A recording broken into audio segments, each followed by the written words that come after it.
उसका भी होता है।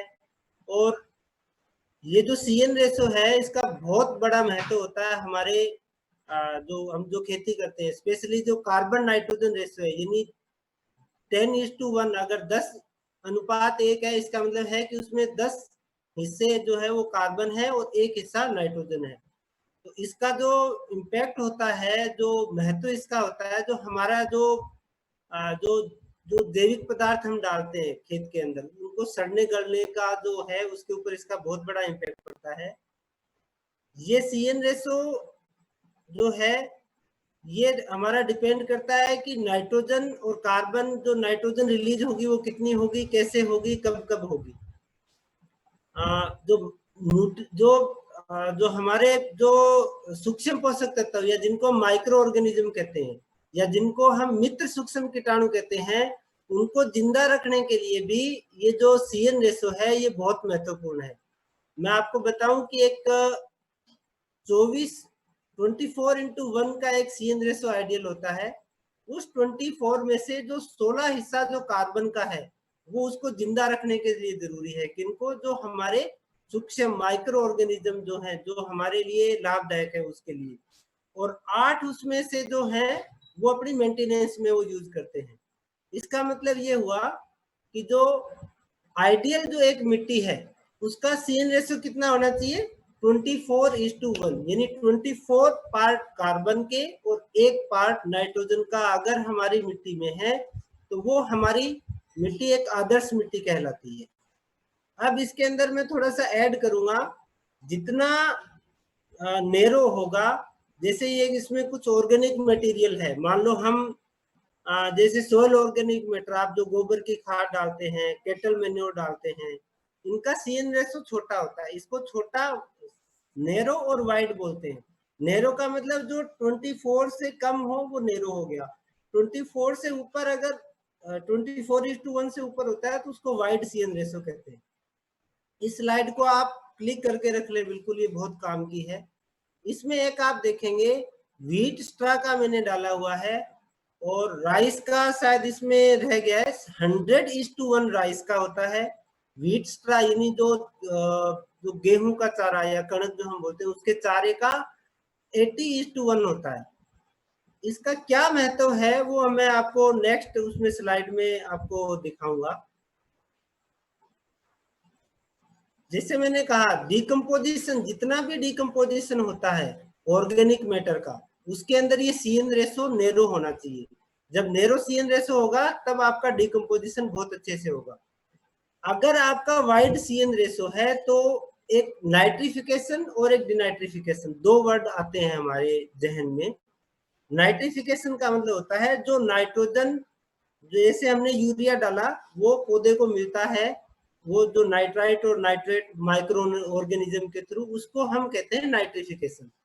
डिनाइट्रिफिकेशन होता है कि जो उपलब्ध मात्रा, जो नाइट्रेट की मात्रा नाइट्रोजन में थी वो वापस अमोनिया में कन्वर्ट हो जाती है, यानी उल्टा रिएक्शन होता है, उसको हम कहते हैं डिनाइट्रिफिकेशन।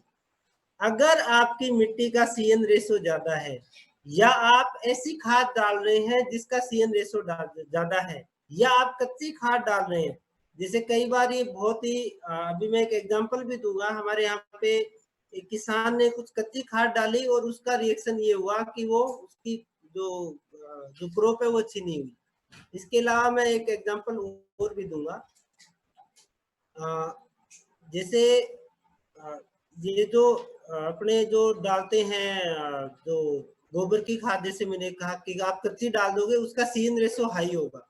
CN रेशो हाई यानी वो आपका जो 24:1 से ज्यादा हो जाएगा तो क्या होगा कि जो माइक्रोब्स है उनको नाइट्रोजन पूरी नहीं मिल पाएगी, कार्बन वहां पे ज्यादा हो जाएगी 80%। जैसे मैंने इस लिस्ट में पिछली में आपको दिखाया, मान लो आप, और साडस्ट का मतलब होता है जो अपने जो लकड़ी वगैरह का जो बुरादा होता है उसको हम साडस्ट कहते हैं। उसका अगर आप देखोगे 500:1। कई किसान, मैंने ऐसे सुना था, ऐसे कहीं से कुछ देखा था कि वो सोचते हैं कि हम लकड़ी के बुरादे में वो तैयार कर लेते हैं। नहीं, बिल्कुल होगी नहीं, क्योंकि उसका जो CN रेशो आप देखिए 500:1, यानी वहां पे कार्बन इतनी ज्यादा है कि वो नाइट्रोजन या जो माइक्रो ऑर्गेनिज्म जो होते हैं उनको पनपने ही नहीं देगी, वो खत्म हो जाएंगे माइक्रो ऑर्गेनिज्म। तो CN रेशो का एक तो जो डिकम्पोजिशन में बहुत बड़ा महत्व है। जब तक वो डिकम्पोजिशन नहीं होता रहेगा, हमारी एक जो कंटिन्यूअस प्रोसेस है मिट्टी में वो नहीं चलेगी, तो आपका CN रेशो ज्यादा होने से वो जो नाइट्रोजन है वो पौधे को नहीं मिल पाएगी। अब मैंने एक गोले में यहाँ पे लिख रखा है, वाई राइस और wheat straw burn in the field. Specially Punjab Haryana में एक बड़ा ज्वलंत मुद्दा रहता है कि साहब वो आग लगा रहे हैं, पराली को आग लगा रहे हैं, कई जगह पे वो कर रहे हैं। ऐसा क्यों कर रहे हैं किसान? आज से तो नहीं कर रहे हैं, और उनको ऐसी क्या जरूरत पड़ी?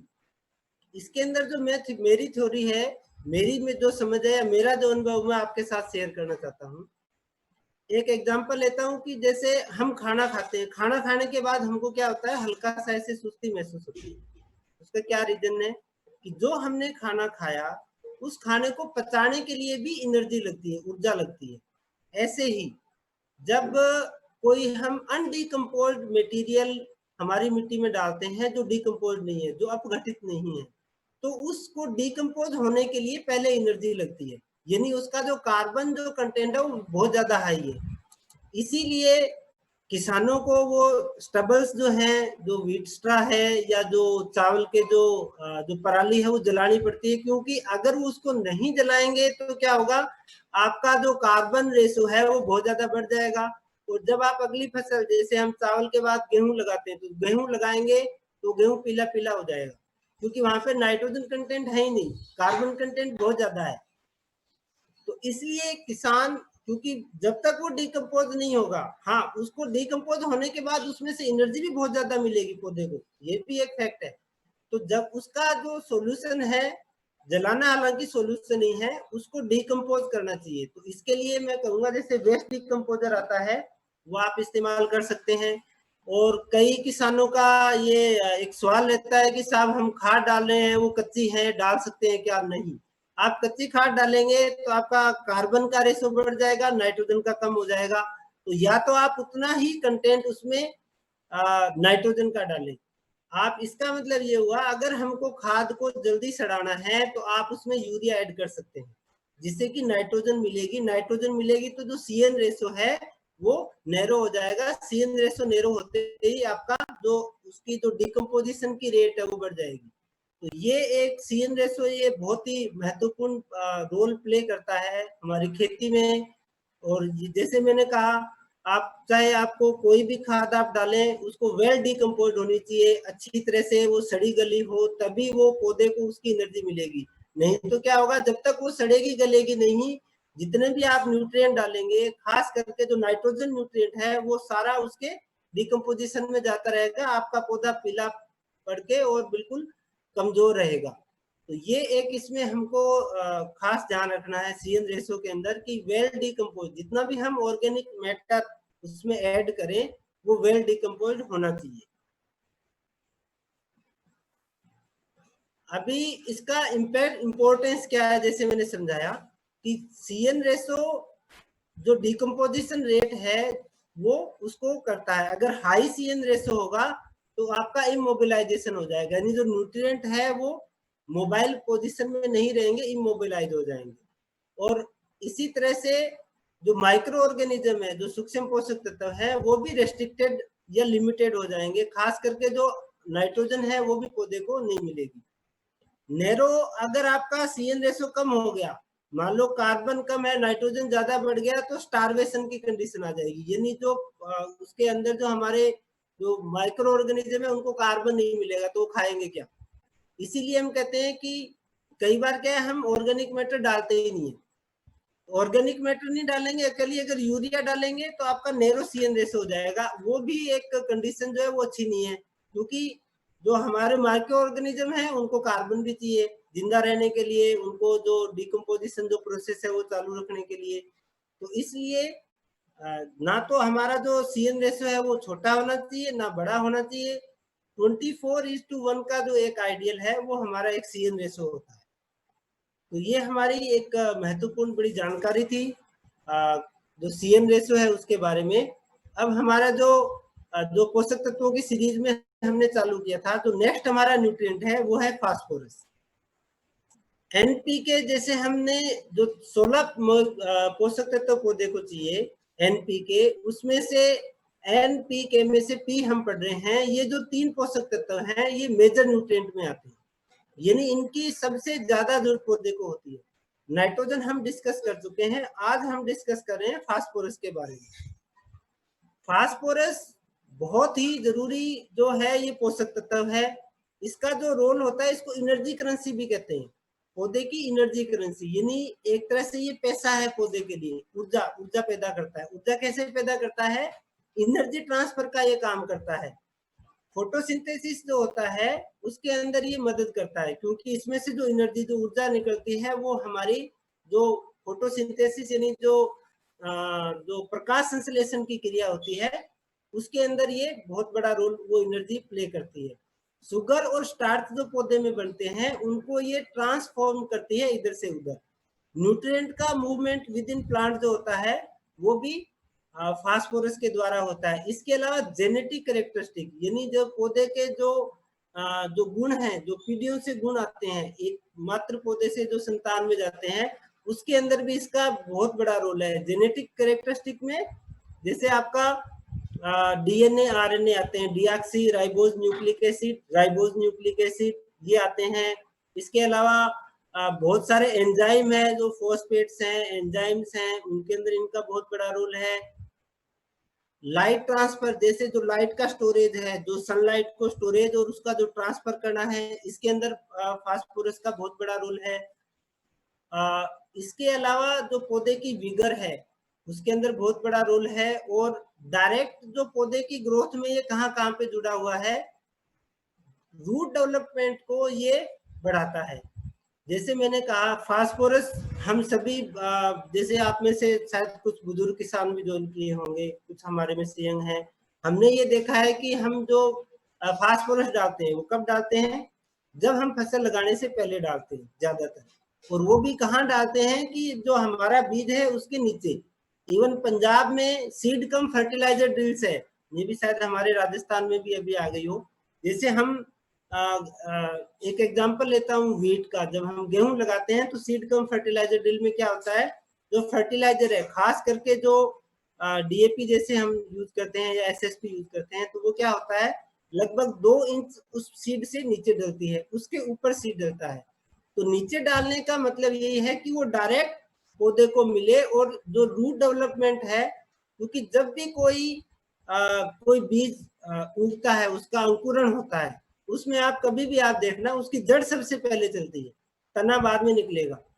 तो जड़ सबसे पहले चलने का मतलब यही है कि जो एक पौधे का नया जीवन, जो एक तरह से नया जीवन उसको पौधा ले रहा है, तो उसको खाना कहाँ से मिलेगा, उसकी जिंदगी कहाँ से चलेगी, इसलिए सबसे पहले जड़ उसकी निकलती है। जड़ निकलने के बाद में फिर उसका ऊपर तना निकलता है। तो रूट डेवलपमेंट में सबसे बड़ा रोल है फास्फोरस का।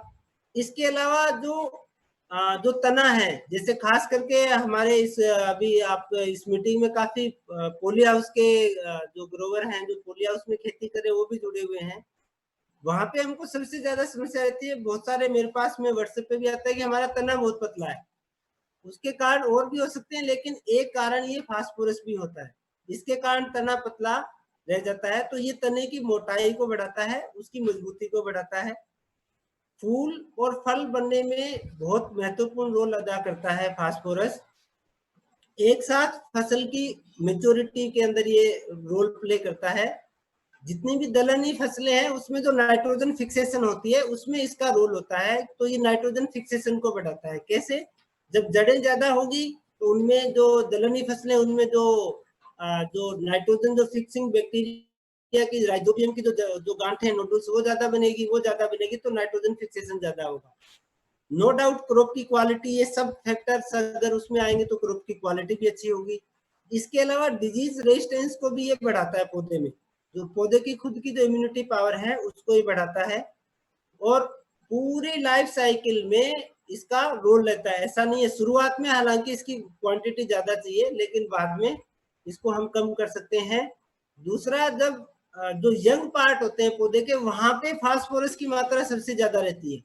जैसा हमने देखा था, जब मैंने एक चार्ट दिखाया था कि इसकी कमी के लक्षण कहाँ आते हैं, नीचे की पत्तियों में। इसका मतलब जो ऊपर की पत्तियां हैं उसमें फास्फोरस की मात्रा सबसे ज्यादा रहती है। अगर कमी, जैसे ही कमी होगी वो ऊपर ट्रांसलोकेट हो जाएगी। इसी तरह से जो फूल और जो फ्रूट हमारा होता है उसमें भी फास्फोरस की मात्रा सबसे ज्यादा रहती है। अब इसका हम एक चक्कर समझें कि फास्फोरस कैसे कैसे पौधे को मिलता है। जो आप इसमें ग्रीन है वो है कौन कौन से कंपोनेंट हैं जो रिस्पॉन्सिबल है। इनपुट जो आपको नीले रंग में दिखाई दे रहे हैं वो इनपुट है जो हम ऐड कर रहे हैं, और जो ऑरेंज कलर में है वो लॉस कैसे हो रहा है। तो लॉस कहाँ से, जो कंपोनेंट कौन कौन से हैं, हमारा ऑर्गेनिक फास्फोरस जो माइक्रोबियल है, प्लांट जो रेजिड्यू जो हम हैं, या ह्यूमस इन जो हम गोबर की खाद डालते हैं, primary mineral apatite. Primary mineral का मतलब होता है कि हमारी जो मिट्टी है वो कौन से, आज से हजारों करोड़ों साल जब भी मिट्टी बनी थी तो वो कौन से सोर्स से बनी थी, उसको प्राइमरी मिनरल हम कहते हैं या एपेटाइट कहते हैं। इसी तरह से जो क्ले है, आयरन है, एल्यूमिनियम है, ऑक्साइड्स हैं, कार्बोनेट्स हैं, सेकेंडरी कंपोनेंट है जैसे कैल्शियम है, आयरन, मैग्नीज, ये भी इसके ऊपर बहुत इम्पैक्ट डालते हैं। इसके बाद में हमारा जो एटमॉस्फेरिक डिकम्पोजिशन डस्ट वगैरह से इसके अंदर इनकॉर्पोरेट होता है मिट्टी के अंदर फर्टिलाइजर्स, एनिमल मैन्योर जो हम डालते हैं, प्लांट रेजिडो जो होता है, इनके द्वारा ये जो फास्फोरस है ये हमारे मिट्टी में जाती है। और इसका लॉस कहाँ से होता है, एक तो जब प्लांट उसको अपटेक कर लेता है उससे लॉस होता है, दूसरा लीचिंग का लॉस होता है, जो लीच डाउन हो जाती है, जो हमारी पौधे की जड़ों से जो नीचे चली जाती है वो हमारा पौधा उसको ले नहीं पाता है। अब इसकी थोड़ी सी, ये जो फास्फोरस एक न्यूट्रिएंट ऐसा है जो सबसे ज्यादा इंपॉर्टेंट भी है और उसको मैनेज करना भी बहुत मुश्किल है। इतना मुश्किल भी नहीं है, आसान भी है, लेकिन हम उसको मुश्किल बना लेते हैं हम किसान, क्योंकि हमें उसको पता नहीं है। इसका एक फैक्ट मैं आपको बताता हूँ। फास्फोरस जो है वो 1 किलो से भी कम प्रति हेक्टर अवेलेबल मात्रा में होता है। बाकी जितना भी फास्फोरस होता है वो इनऑर्गेनिक फॉर्म में उसके अंदर रहता है।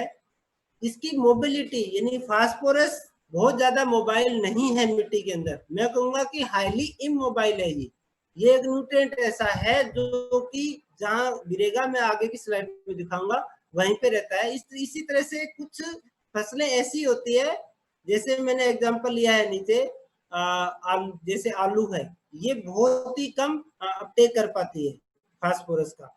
तो ये कुछ फैक्ट हैं जिनके बारे में हम आगे वन बाय वन इनको डिस्कस करेंगे।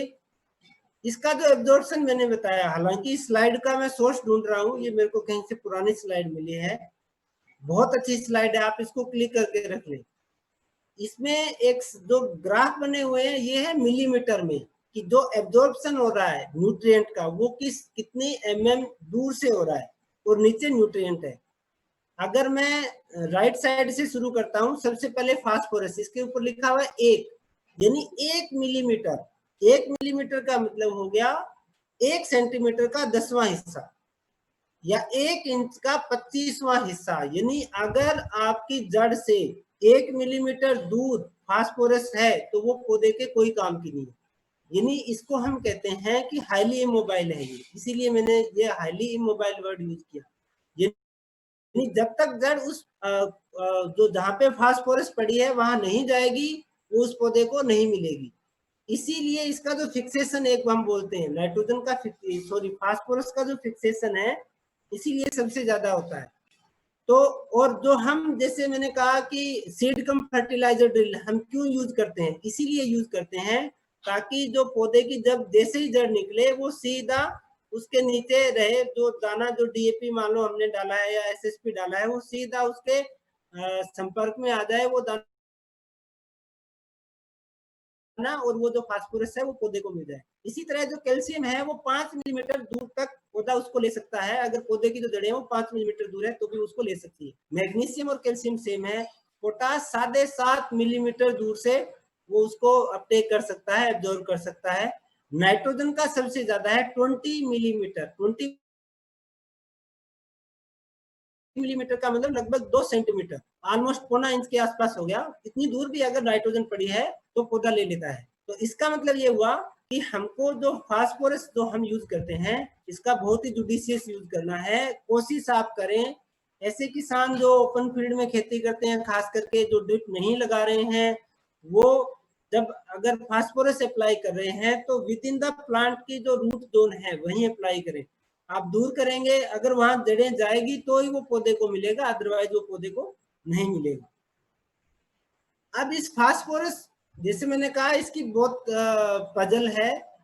इसको, इसका जो अपटेक है, इसको बहुत सारे फैक्टर्स अफेक्ट करते हैं, स्पेशली जो आपका कोल्ड और वेदर कंडीशन होती है। अगर ठंडा मौसम है, बहुत ज्यादा नमी है मिट्टी में, तो इसका अपटेक नहीं होता है फास्फोरस का।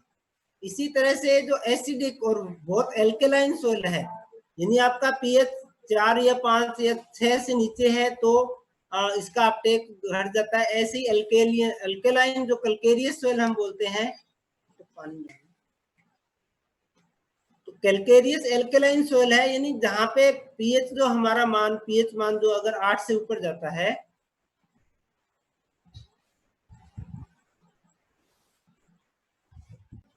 तो वहां पे भी सॉरी, इसका जो न्यूट्रिएंट का अपटेक घट जाता है।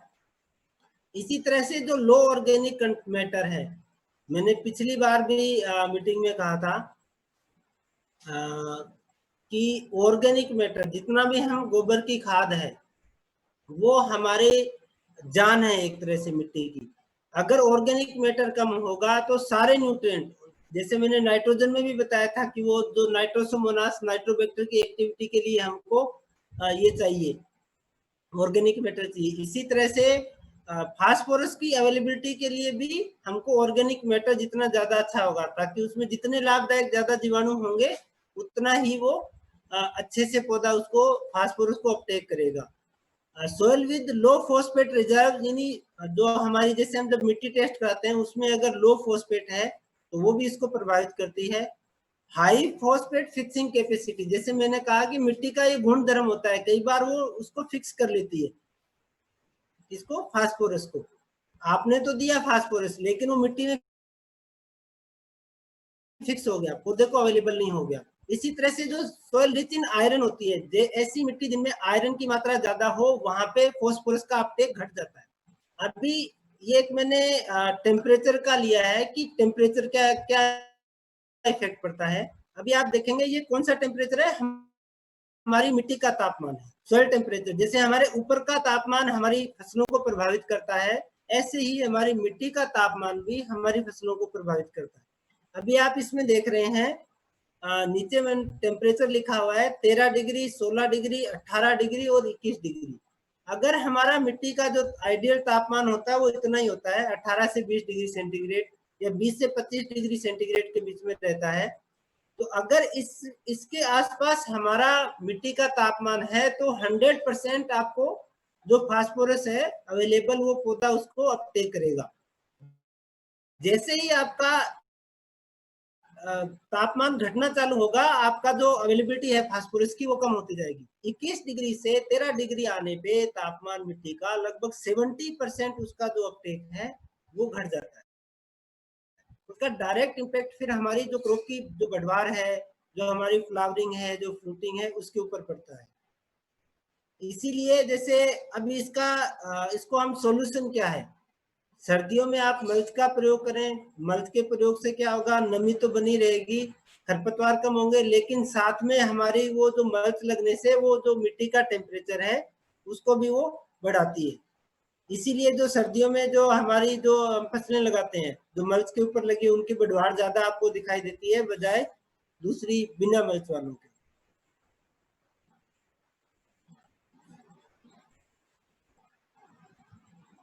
सोयल पीएच का, अभी जैसे मैंने टेम्परेचर का जिक्र किया है, ऐसे ही जो सोयल पीएच है उसका भी बहुत बड़ा रोल होता है फॉस्फोरस की अवेलेबिलिटी के अंदर।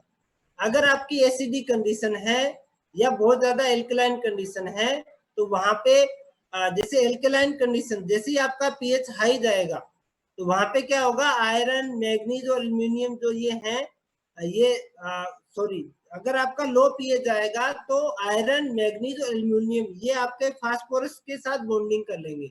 इसी तरह से जब हाई पीएच आएगा 7 से ऊपर 8, 8.5, 9 अगर ऐसा पीएच होगा तो जो फास्फोरस के साथ में कैल्शियम, क्योंकि हाई पीएच में कैल्शियम की ज्यादा मात्रा होती है, वो उसके साथ बॉन्डिंग कर लेगा, तो वो आपको पौधे को अवेलेबल नहीं हो पाएगी।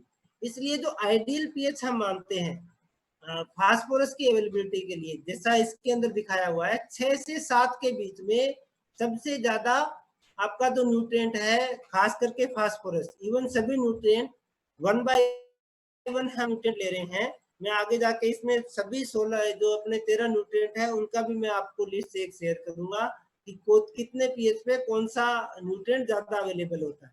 जैसा अभी आप यहाँ पे देख रहे हैं, इसमें जो हमारा जो आप देख रहे हैं 4, 5, 6 पीएच जो लेफ्ट साइड में, यहाँ पे क्या हो रहा है, आयरन, एल्यूमिनियम, मैग्नीज ये क्या कर रहे हैं, उसको फिक्स कर रहे हैं, इसको फास्फोरस को ऑक्सीडाइज कर देते हैं उसको।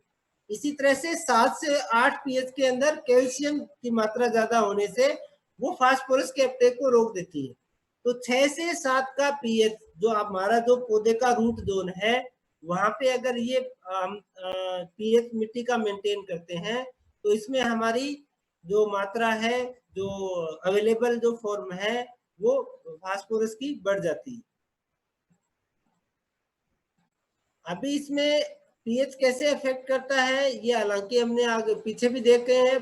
पौधा किस फॉर्म में इसको लेता है, पौधा ऑर्थोफॉस्फेट, इसमें हाइड्रोजन फॉस्फेट और डाई हाइड्रोजन फॉस्फेट 2 फॉर्म के अंदर पौधा इसको लेता है।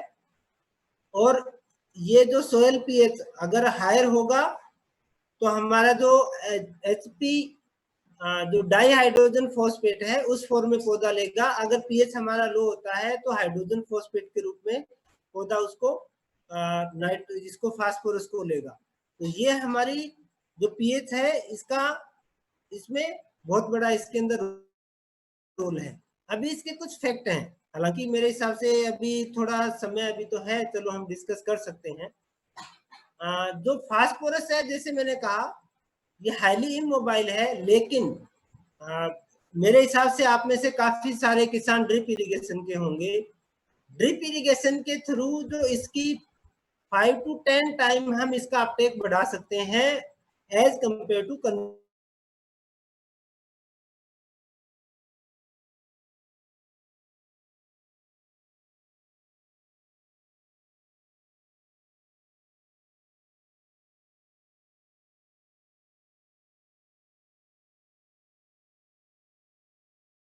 लीचिंग लॉसेस हो रहे हैं, उस वजह से होगा।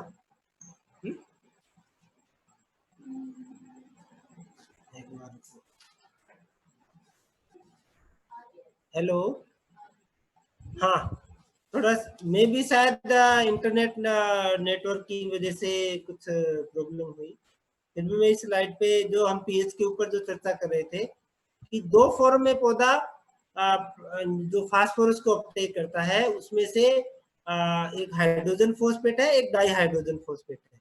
और इसका जो पीएच का रोल यहाँ पे भी होता है, अगर ज्यादा पीएच है तो डाई हाइड्रोजन फॉस्फेट के रूप में प्लांट उसको अपटेक करता है। इसी तरह से जो हम चर्चा कर रहे थे फास्फोरस के जो फैक्ट्स की, जैसे मैंने कहा ये हाईली इमोबाइल है। हमने पीछे की स्लाइड में देखा कि 1 mm अगर ये हमारी जड़ों से 1 mm भी दूर है तो हमारी जड़ें उसको नहीं ले पाएगी। इसीलिए ड्रिप इरिगेशन की हम यहाँ पे रिकमेंडेशन देते हैं कि जिन किसानों के ड्रिप इरिगेशन है वहां पे इसका जो अपटेक है वो लगभग 5 से 10 गुना ज्यादा बढ़ जाता है, क्योंकि वहां पे जो है इसका लीचिंग लॉस कम हो रहा है। दूसरा वो सीधा जो उसकी बूंद गिर रही है वो पौधे की जड़ के पास गिर रही है, जैसा इस फोटो में भी दिखाया हुआ है। तो यहाँ पे उसका अपटेक डायरेक्ट अपटेक होता है और 5 से 10 गुना तक हम उसका अपटेक बढ़ा सकते हैं।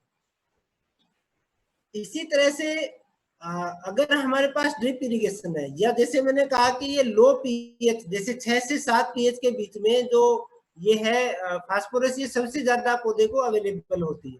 तो हम ड्रिप इरिगेशन के थ्रू ऐसे फर्टिलाइजर